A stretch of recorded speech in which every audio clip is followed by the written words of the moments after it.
dia a todos! Esse é o nosso encontro todos os domingos de manhã da série Compreendendo o que é o Espiritismo. Hoje nós iremos iniciar o terceiro diálogo dessa série, que se trata do diálogo de Kardec com um visitante intitulado O Sacerdote. Nós iremos então ler algumas perguntas desse nosso visitante e explicar algumas situações das explicações que Kardec fazia a esse sacerdote e também a nós. Vamos lá? Objeções em nome da religião. O sacerdote. Permita, senhor, que por minha vez lhe dirija algumas perguntas. Kardec responde que será muito prazer para ele estar respondendo esse visitante, mas que ele também já queria deixar claro o terreno que ele estava ali, sendo interrogado. Ele explica a esse visitante, o sacerdote, que de maneira alguma o Espiritismo vem trazer, mudar convicções, mudar ideias, não é esse o objetivo do Espiritismo. Então ele já deixa bem claro que ele não irá tentar convencer ele de coisas contrárias, impor situações, impor ideias, que não é esse o objetivo do Espiritismo, que o Espiritismo ele vem auxiliar aqueles que desejam aprender e também aqueles que são incrédulos, que não temem, não têm religião nenhuma, que não têm entendimento sobre as situações, que buscam um entendimento, aquelas pessoas que estão realmente de coração e de mente aberta para aprender com a espiritualidade. Então, que elas fossem em busca de forma espontânea e não de estar impondo. Desde aquela época até hoje, o Espiritismo ele não impõe nada. Ele deixa muito claro isso, que se existe todas as religiões, é porque há uma permissão de Deus. E se aquela pessoa vai numa determinada religião, se ela concorda com o que aquela lá diz, e aquilo lá faz sentido para ela naquele momento, que faz bem para o coração dela, se faz viver, se é isso que traz ela mais próxima a Deus, é isso que ele concorda, ele aceita, porque as pessoas têm o livre-arbítrio, tem liberdade para acreditar nos que lhes convém.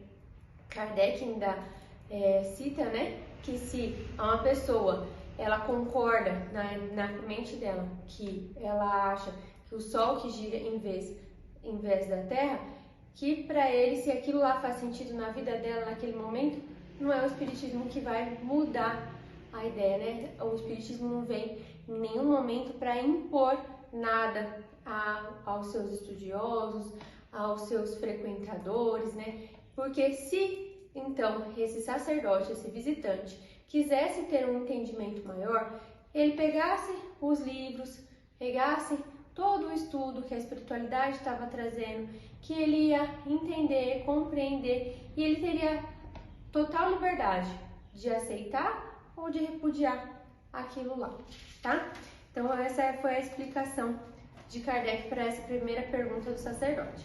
Em seguida o sacerdote pergunta: assistindo ao advento de uma nova doutrina, cujos princípios, ao seu ver, deve condenar, a Igreja tem certamente o direito de discutir e de combater, de prevenir os fiéis contra o que considera errôneo. Então ele quis dizer aqui para Kardec que se o Espiritismo, ao modo de ver perante ao catolicismo, era tratado de uma maneira errada, ela deveria então prevenir esses fiéis que estavam ali, vamos dizer, entre aspas, que eles queriam dizer que estavam enganados.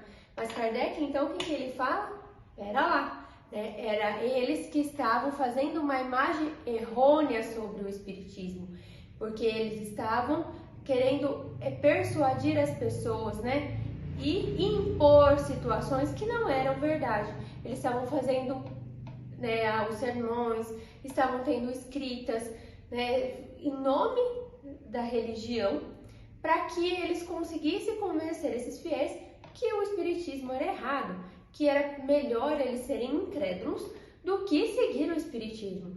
E causavam muito conflito com as suas escritas, com os sermões que eles faziam em alto púlpito, porque eles colocaram situações que acabaram gerando conflito dentro das famílias.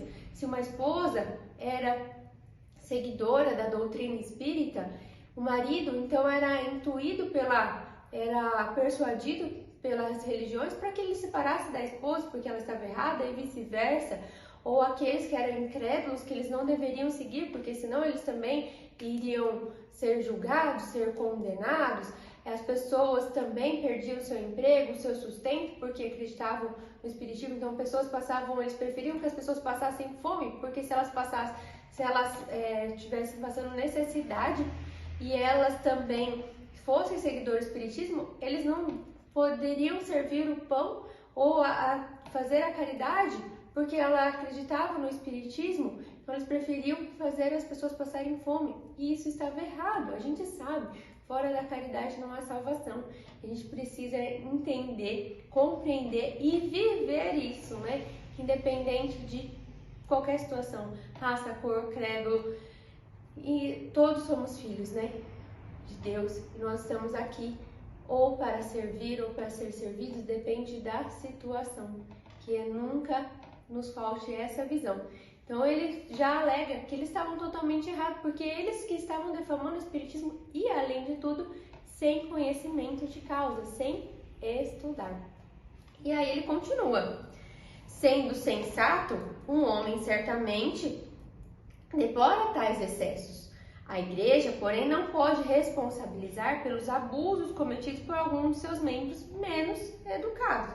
E aí Kardec fala assim, sim, que poderia sim, porque existe uma hierarquia, né, pela igreja, e que eles poderiam, né, pela ordem hierárquica, estar intervindo, né, um nível superior, estar intervindo e impedindo esse tal de publicação, impedindo essa publicação, essa difamação, essa calúnia em relação ao espiritismo, porque se eles estavam querendo levar, né, a Deus a essas pessoas, né, querendo ensiná-las, né, sobre a religião, como é que eles iam permitir que os outros, né, sacerdotes de níveis inferiores, padres, fizessem tal difamação o espiritismo e fizesse tal situação, né? Eles não poderiam permitir isso, eles teriam que orientar eles para que eles não fizessem isso. Então, sim, Kardec quer exemplificar que eles poderiam sim estar fazendo